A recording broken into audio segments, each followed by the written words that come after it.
Hello and welcome to Moving Iron Podcast Markets with Chip Nellinger. This edition of Moving Iron Podcast is brought to you by Axon Tire, helping dealers move more iron for the past 100 years. For more information, call you can call Axon too, but you can just go to their email or their website at axontire.com, and they will be happy to talk to you about all your tire needs. Axon Tire's got a couple great promotions for the Moving Iron Podcast listeners. If you'd like a free pair of work gloves, send an email to marketing@axontire.com, and they'll send you out a free pair of work gloves. And also, if you plan on attending the Moving Iron Summit, come up here in Nashville, Tennessee, September 11th through the 13th.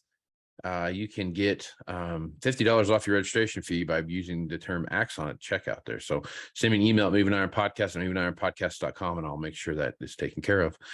Valley Transportation has been hauling ag and construction equipment across the country for the past 33 years. Call Parker at 800-657-4910 for all your trucking needs at Valley Transportation. Our goal is to help you reach yours. And no matter how you buy your ag equipment, whether it's from a dealer, an auction, or private party, AgDirect can help you finance it. You can even apply online at agdirect.com. Learn more about your financing options at agdirect.com. Tractor Zoom has access to over $20 billion in heavy equipment sales data. Tractor Zoom's Iron Comps is the industry's trusted solution for transparent equipment values and auctionable pricing insights.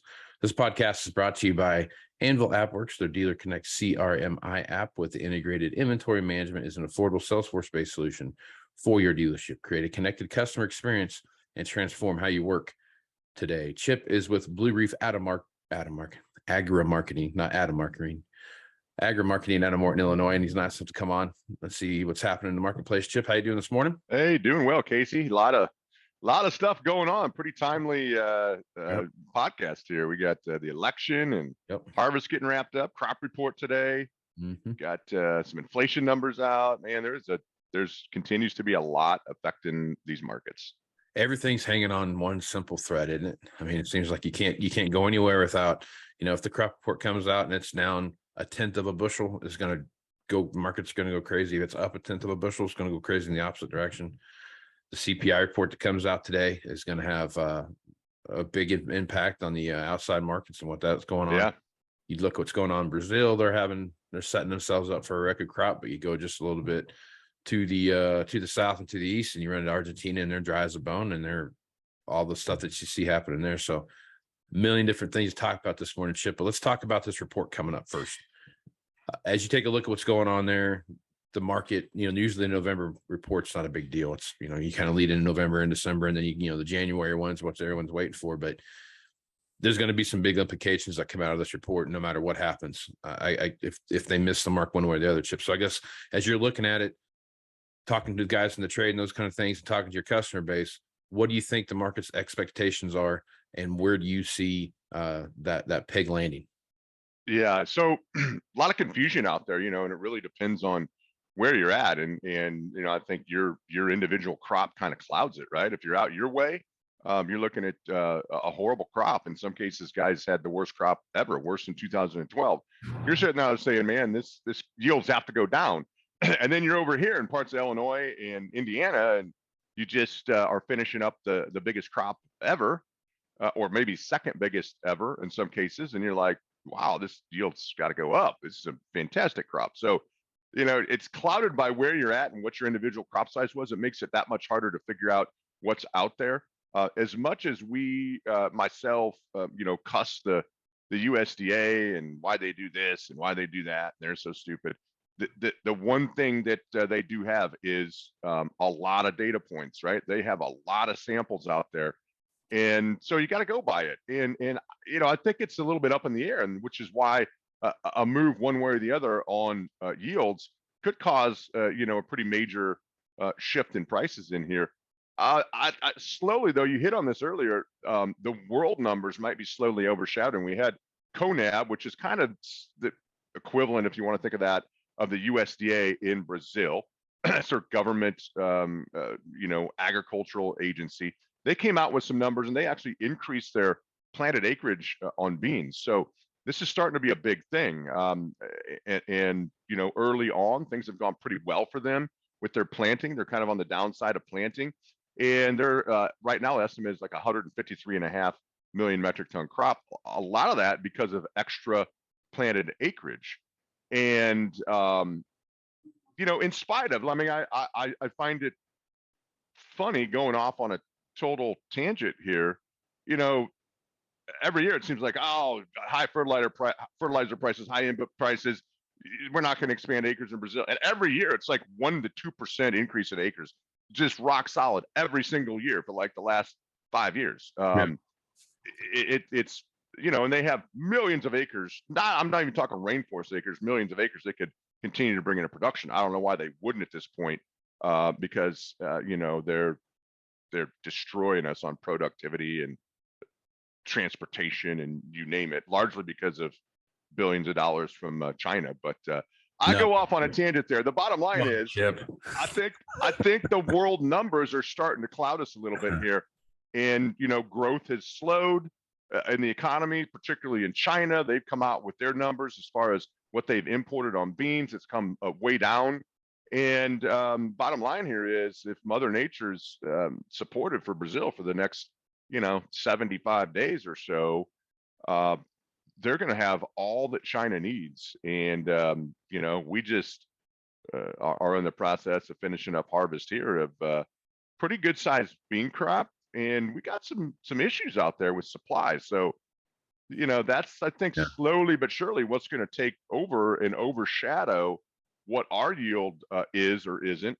And by January, you're going to know a lot more, and it may not even matter what our yield was if Brazil looks like they're going to have a massive crop. There's some people thinking now 156 million metric ton crop. I mean, you're knocking on the door of a 6 billion bushel crop down there potentially. And it's just enormous. It's unfathomable how big that crop size is. We're going to have like a 4.4 billion bushel crop.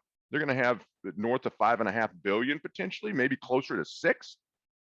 That's a problem out there.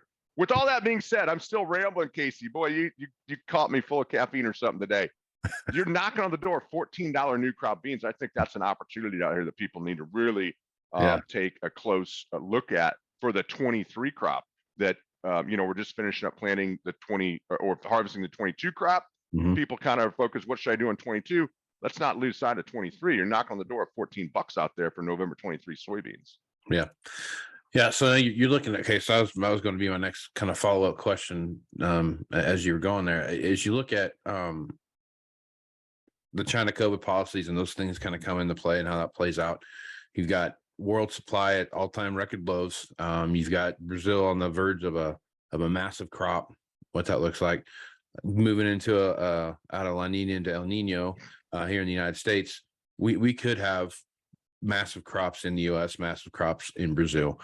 What that looks like, I guess, you know, if your crystal ball is anything like mine, it's cracked and cloudy, so you don't see much, kind of useless. But, you know, looking out, you know, this time next year, Chip, assuming that everything paces like I think it's going to pace, and assuming things go the way they've historically gone with varying weather patterns and those kind of things, I mean, we're 1 year away from kind of resetting supply to where we have enough world supply and everything, and not an abundance by any means, but we're right back to where we needed to be. And then you stack another, you know, massive crop on top of that in 24, 25.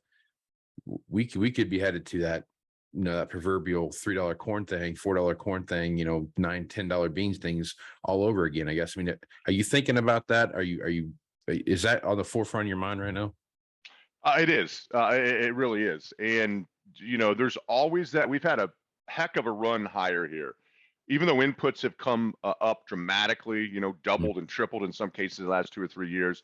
In general, unless you know, were hit hard by the drought, and there were a lot of people that were, then crop insurance becomes the discussion there. Generally speaking, farm revenue and income has been really good the last few years. Inputs are high. As we make this transition, if we make this transition to where supply overtakes demand and we kind of rebuild world stock levels again, the issue always becomes, you drop prices faster than what, you know, inputs stay here, prices drop, and you kind of get everything upside down. I don't know if 23 is going to be that year. 24 and 25 might be you know, more like that. It's hard to think out, you know, there's December 25 corn, 24 corn on the board. It's not at a great level right now, not knowing what inputs are going to do. It's a great concern out there, but it's hard to manage that far out. Yeah, you could make some sales out there. You've got contracts on the board that you could hedge stuff, but the input side is a real wild card. So, again, I think the first and foremost, we need to focus on the 23. There's lots of creative things I'm thinking about out there, lots of option strategies. There's some spread positions that a guy could think about if we turn the corner and take these markets out of an inversion, meaning the front month contract is higher than the next month out and the next month after that, and build carry back in the market as we build supplies. There's going to be some spread plays that we could, put in place to help enhance our margins as well. It's going to get really difficult. And the thing, myself included, I think we got to turn our brain a different direction, because for 3 years, I mean, every price break, farmers are like, I got storage, I've got some cash, I don't need to, get in a panic here. And prices always come back. It rewards patience. Yeah. And there'll be a time, and I'm not sure that it's right now. I think we might have out into the winter time frame. There'll be a time that the market breaks and it doesn't come back. And that will wake people up, and that will be painful if you haven't prepared for that possibility. Yep. Yeah, no, I think you're right there. There's a lot of stuff hedging it there. So you start looking at world supply again, kind of going back to that. You start looking at like France, obviously they have a big wheat export forecast cut that they've been talking about and what that looks like. So that's going to be a big deal. Europe right now, it's still we're having some wetter weather than they've had in this kind of, so there's some opportunities to see a few things happen there. But man, I tell you what, China is still running into the same inflationary issues that we are seeing right now. And you start looking at what we see happening here, and I think the CPI comes out today will be I think a turning point. Rich Pauson's on this podcast pretty regular, and he talked about he would think sometime in November and December that when those reports came out that they would start seeing a turn of the corner, and we'd start seeing that inflationary thing kind of heading off. And he's going to be on this week, so I'm really looking forward to what he has to say. But it really feels like the inflationary, little train that could is just building up more steam. It feels like it's just they're not getting ahead of it, and but they're also not, they keep flipping switches and don't wait for the lights to come on before they flip the next switch. So I guess looking at that, Chip, I mean, what are your thoughts when you start looking at the inflationary issues we see around the world and how that's affecting what we see in exports and how we see, just the dollar strength and how that affects everything? Yeah. So yeah, there's a lot to unpack there that's going to have a huge effect on our prices too, right? I mean, if you think about how fast we went from essentially zero interest rates to, I don't even know where we're at now, 4%. Yeah. We went there so fast, there's no possible way that it's trickled through the world economy yet, or the U.S. economy, to kind of show us what the immediate effects of that are going to be. So there's always a 3 to 6 month lag. So you look out here in the next spring, you're still going to start seeing the effects of these rapid interest rate increases kind of trickle through the economy, both here and across the world. There's already signs that we've slowed down, but the Federal Reserve, so far hasn't shown any signs that they're going to put the brakes on this thing, or even put it into neutral and coast for a couple months. So that's part of it. And what that does is, they made the error on the downside. They waited too long to and thought inflation was going to be transitory, right? It's not transitory. We're a year and a half into it. They waited too long to do it. They're probably going to err the other way and raise too fast. And then all of a sudden, you're going to see things just seize up. You might already be seeing that with some of the things out there. Some big tech companies. Yeah. Facebook's going to let go 11,000 people. FedEx, some of these bigger companies, trucking companies, they're showing signs that they're slowing down. So, right in the face of the Fed saying, "No, we're going another 0.75%, another 0.75%. We might go 0.75% next month too, but if not, maybe 50%, or a half a basis point." Yeah, it's just mind-boggling, and eventually we're going to hit the brick wall going 75 miles an hour and swing the other way.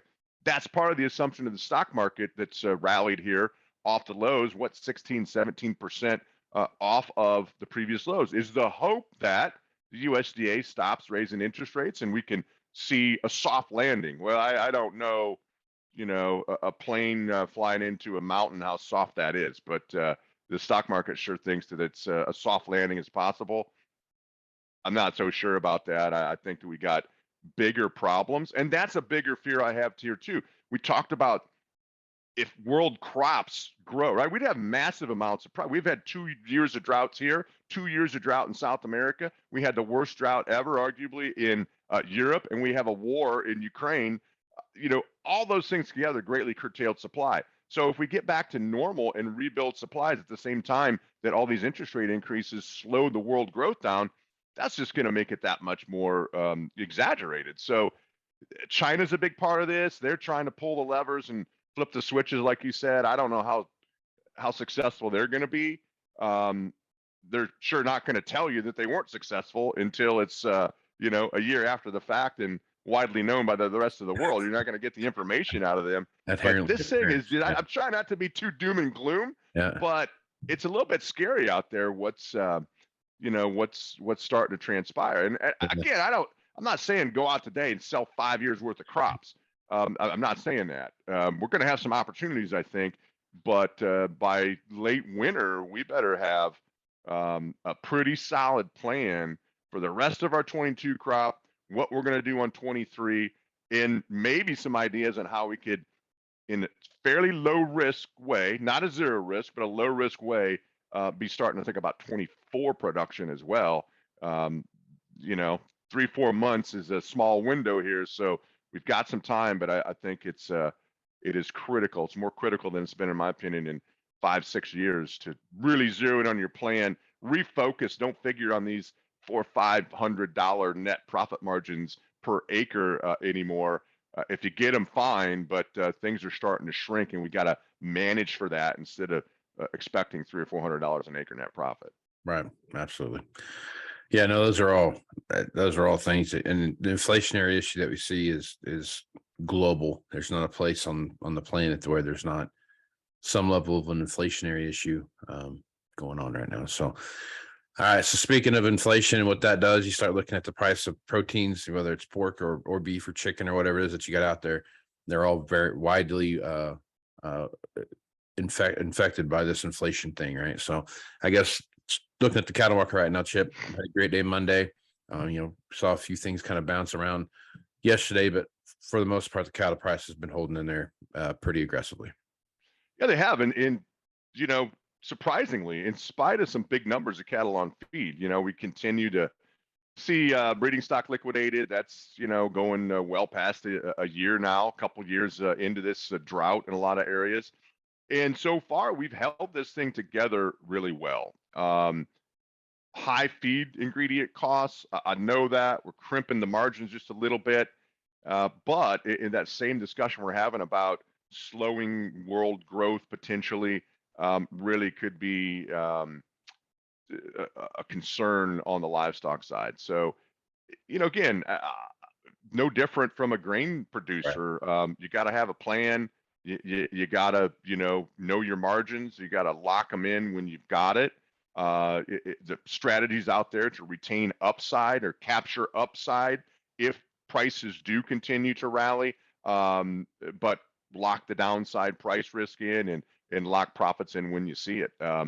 It's going to be a really difficult time. It's already challenging for the livestock producer, whether you're, poultry, pork, beef, high feed costs. The poultry guys now kind of fighting this avian flu in areas, not a good situation there.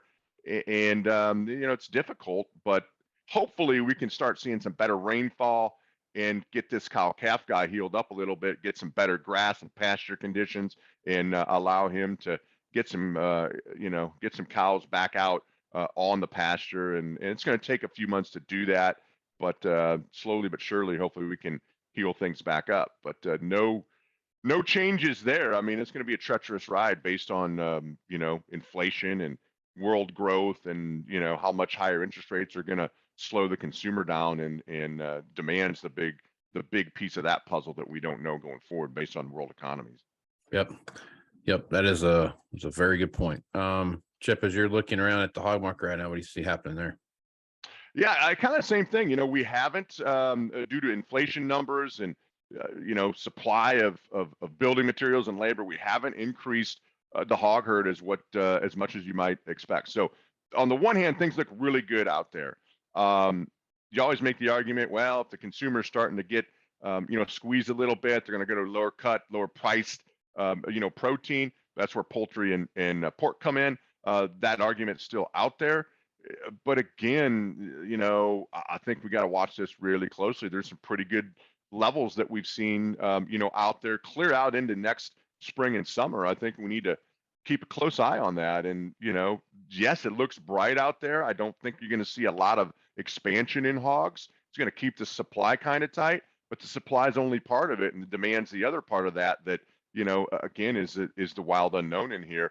And if the rest of, whatever, the stock market takes another break and there's this, kind of general negativity about world growth, anything's going to be susceptible to kind of being caught up in a washout if that happens. And, hogs aren't immune to it. So I still think you take the strength that you see in the seasonal timeframes, you go out into, winter and next spring and summer, when you start seeing strength out there, when it makes sense and the margins are there, you got to take some action and lock that in, because the grain market, all our markets show this. It's not just about the fundamentals of any particular market.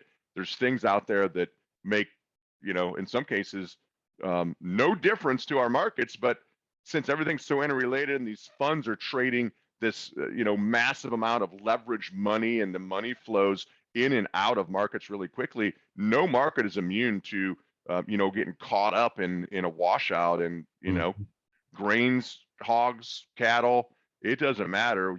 I think the take home is we gotta, really sharpen our pencil going into 23 and get that plan, and execution of that plan is going to be, what separates the winners from the losers, I think. Execution's always the hard part, isn't it, Chip? It is. You can have the best plan in the world, but if you don't execute on it, it's not worth much more than the paper it's written on. That's exactly right. All right, Chip, appreciate you being on the podcast, man. Chip, if people want to reach out to you and get more information about what you're doing at Blue Reef, what's the best way to do that? Best way, just call our office, 309-550-7213. We'd love to chat with you. Treacherous times out there. Don't want to be too doom and gloom, but man, we got to sharpen the pencils here going into 23. So we'd love to chat with you and talk about what your plan is and how you might be able to improve your risk management plan. Right on.